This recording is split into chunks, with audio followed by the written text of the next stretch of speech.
Welcome to Rooted and Rising Healing. I'm your host, Hallie Roderick, and this space is for women rebuilding after betrayal. Here we make sense of what happened, find truth again, and reconnect with who you really are beyond the pain. Whether you're staying, leaving, or still in the middle, your story matters. Together, we'll explore truth, clarity, and the quiet courage it takes to rise from the wreckage of what was into the wholeness of who you're becoming. You're safe to be here. In the messy middle, in the rebuilding, and in the rising. Let's begin.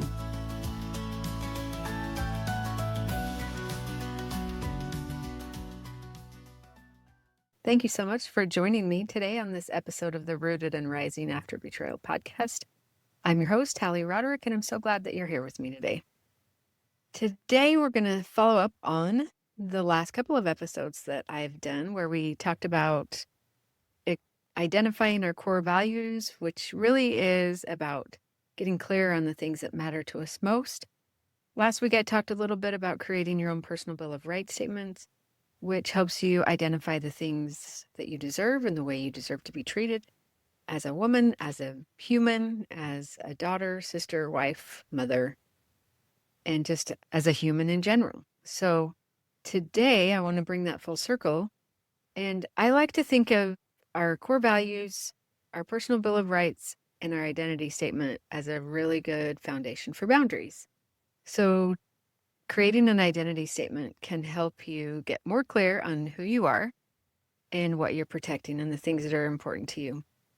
You can use this identity statement as sort of like a touchstone or a touch point to return to whenever you start to feel uncertain about how you should respond, about whether or not you're making a decision that is right for you or aligned with what you feel is important.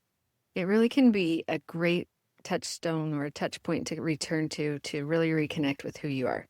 So we're going to combine all three of these in an effort to help you live, instead of living reactively, start living more intentionally. And so this really is the beginning of sustainable boundaries. And I love this work. It's been really impactful in my own journey and hope that you'll find it impactful for you as well. So the purpose of an identity statement as related to boundaries. As a reminder, boundaries are not about controlling others. It's about protecting the truth of who you are. So boundary statements are not rules that we expect other people to follow. But having this identity statement can help you really determine and get more clear on the things that you're going to fence around in your inner yard. What are you protecting? And why does this boundary matter to me? And what is the identity that I refuse to abandon as I am implementing any form of healthy boundaries? So if we break a powerful identity statement into different parts, it would sound something like, I am what? This is my identity. I stand for these values. I protect these rights. I honor these boundaries. I choose intentional behaviors. And essentially, I'm rising from a healing orientation and a healing view. Some things are examples of things that you might want to include in your identity statement. Might sound like, I'm a woman who stands in truth, compassion, and integrity. I protect my body, my voice, and my emotional safety. I choose relationships that honor my worth. I live daily in alignment with my values. I say no to things that are uncomfortable to me. I am an emotional being, and I give myself permission to feel all of my emotions, whether they're comfortable or uncomfortable.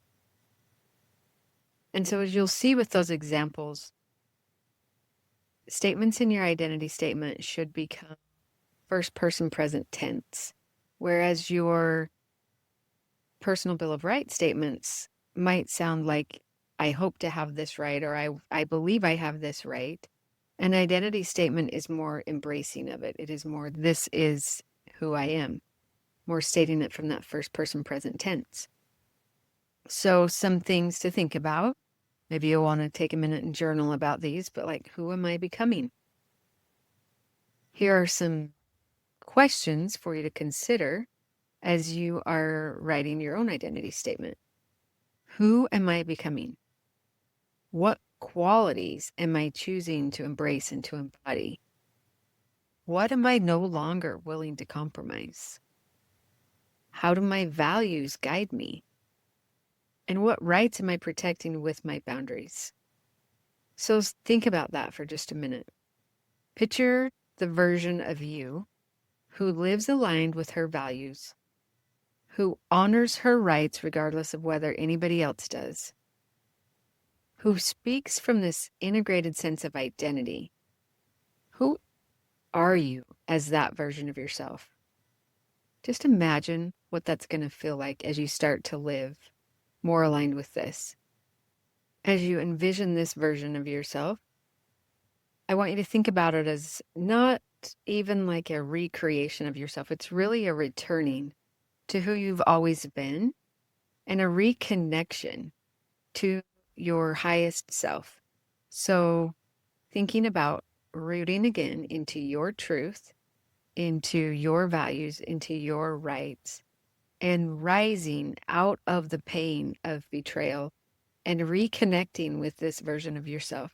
It might feel like a recreation because maybe you've lost so much touch with that part of yourself that maybe it feels like you're discovering this version of yourself for the first time, and that's okay too. But I would invite you to consider that this is who you've always been. And maybe now you're just going to start remembering who you've always been and start to live more aligned with that. We get bombarded with so many outside influences that it becomes easy to forget who we are, to have that be clouded with other people's judgments or other people's ideas or expectations of us. And so using your personal Bill of Rights, your core values, and this identity statement can really be powerful for you. So if it's okay, I want to just share with you some ways that I have used these three things in my own healing. And if it feels right to you, you can try it too. I started out creating my personal Bill of Rights statement. And some of those things I was convicted with from the beginning. Yep, that one applies to me.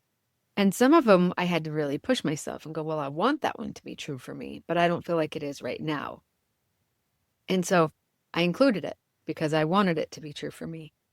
And then as I started to read through my Bill of Rights every day, whenever one of those ones that I just wanted to be true came up, for example, one that I think is easy for a lot of us to get confused about is I have a right to not be responsible for other people's thoughts, feelings, emotions, behaviors. And sometimes we get caught up in feeling like we have to make sure we say things exactly right. Or if somebody is upset, we might feel like it's our responsibility to fix it or to make it okay. Or we might avoid doing certain things because we know somebody's going to get upset by it. And that, in a sense, is us trying to take responsibility for somebody else's emotions or responses. And when I realized that I wasn't responsible for anybody else's reactions or responses or even emotions, I started to give myself permission to step out of those cycles.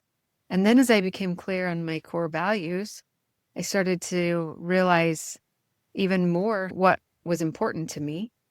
And I put those two together to create my own identity statement. I would have my identity statement as a screenshot on my phone.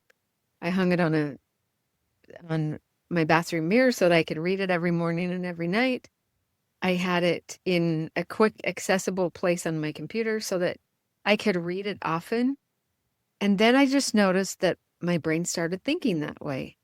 And so let's say when I was faced with that temptation to step back into fixing somebody else's emotions, instead of the old pattern or the old script running in my head of, oh my gosh, I don't want them to be upset about this, so I probably shouldn't do it, I would go, hold on a minute.